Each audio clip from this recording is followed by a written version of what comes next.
Sometimes what we love does kill us, literally.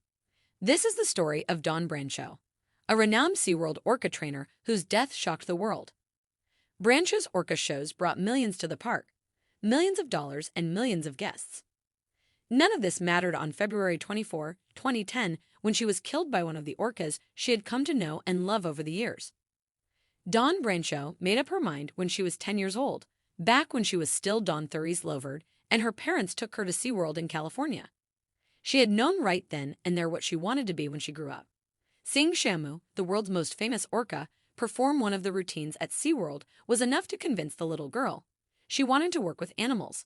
Even better, she wanted to work with orcas, infamously known to the world as killer whales. There are no other animals like orcas, quite literally. While orcas belong to the oceanic dolphin family, they are also the only species in the genus Orcinus. They are among some of the most recognizable sea creatures, with their sleek-looking black and white patterned bodies and their dorsal fins. Despite their cute looks, make no mistake, they are apex predators, unrivaled in their natural habitat. Orcas feed on fish, seals, and other species of dolphins. They don't normally see humans as prey, but this doesn't mean our interaction with the species is as limited as it should be. Some populations of orcas are considered threatened or endangered due to marine mammal parks such as Seaworld, among other factors. And as Dawn Brancheau's story shows, it took a human tragedy for marine mammal parks to adjust their practices and their treatment of these spectacular creatures. The woman first spent 2 years working with dolphins at Six Flags in New Jersey. It wasn't until 1994 that she began her career at Seaworld Orlando, where she started out as a trainer by working with otters and sea lions. 2 years later, in 1996, Dawn married Scott Brancheau, and she started working with orcas. Her childhood dream was finally coming true. Dawn Brancheau worked hard for her dream. Even when she had it in the palm of her hand, she knew working with orcas was dangerous, though attacks in captivity were very rare. In order to maintain her safety, Brancheau had to be fit. As a result, the trainer ran marathons, lifted weights, and cycled to stay in good shape. By the time she became a senior trainer, Brancheau was already well known. She took part in multiple Seaworld public performances, essentially becoming the face of Seaworld. Billboards throughout Orlando showed Dawn Brancheau performing with her beloved orcas. Her shows attracted the public like no others. The various stunts she would perform alongside the mighty animals delighted the young and the old alike. By 2010, Dawn Brancheau was already established as one of the world's most famous orca trainers. At 40 years old, Brancheau was still as dedicated to her work as ever. Seeing the 5'1" woman getting massive orcas to obey her was impressive, and the public relished her shows. One of the most popular shows offered by Seaworld in 2010 was called Dining with Shamu. The concept was simple. Visitors enjoyed a meal while being entertained by an orca training performance. After the show, visitors could also go to the viewing area and snap some photos of the orcas. While the original Shamu had died in 1971, Seaworld trademarked the name and used it for various shows. Even more, several of the park's orcas had been given the name over the years. On the afternoon of February 24, 2010, Dawn Brancheau was set to perform a Dine with Shamu show. Her co-worker for the day was Tilikum, a 27-year-old male orca who weighed around 12,000 pounds and measured 23 feet. Brancheau had performed with Tilikum plenty of times before, and the two of them were quite close despite the orca's past history of aggression toward humans. In 1991, when Tilikum was already 8 years into captivity, he and 2 other orcas drowned a trainer at Sealand of the Pacific in Vancouver. Later, he made another victim. A man who had trespassed into Seaworld after hours was found dead, lying across Tilikum's back. But Brancheau and the killer whale had developed what was called a close bond over the years.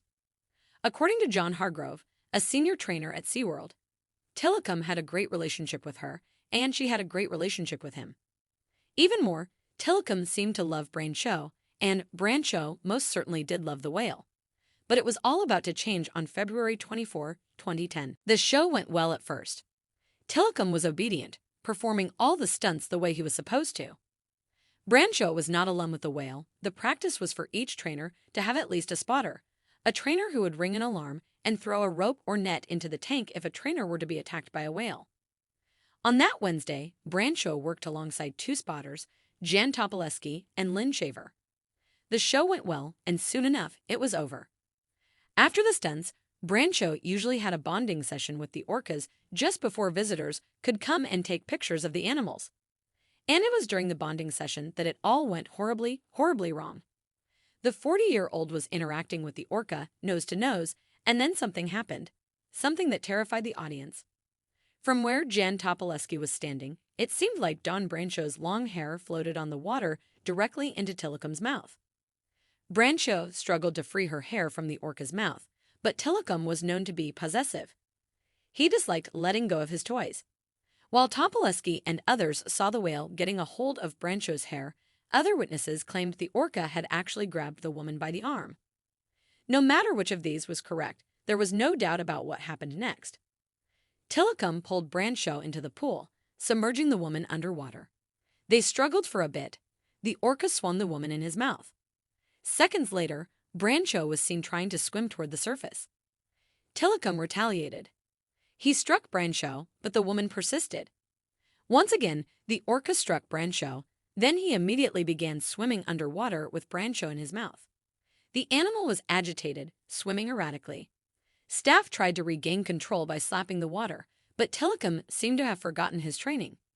Instead of obeying, he thrashed violently, becoming more and more agitated.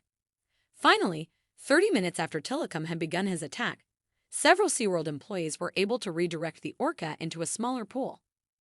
Tillicum still didn't want to release Brancheau's now lifeless body, but this smaller pool was equipped with a very useful addition, a hydraulic base.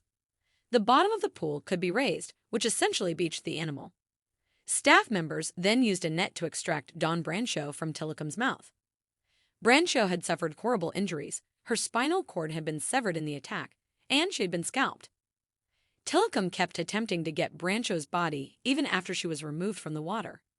When her body was placed 5 feet away from the pool, Tillicum kept lifting himself above the pool wall as if he was trying to reach Brancheau. Brancheau died of drowning and traumatic injuries. Her death was ruled an accident. As a direct result of the tragedy, Seaworld was faced with the need to change its protocol. Seaworld trainers no longer entered a pool to perform a show following Brancheau's death. OSHA, the Occupational Safety and Health Administration, fined the park in August 2010 for 3 safety violations, citing that the company willfully put its staff at risk. Seaworld filed a series of appeals in order to receive permission to return to water performances, but a special Labor Department commission declined to hear the case in 2012. In 2016, following public backlash, Seaworld stopped breeding captive orcas. The company pledged to focus on the conservation and rehabilitation of the orcas in their care. Orcas are not pets. They are not performers. They are wild animals that deserve their freedom.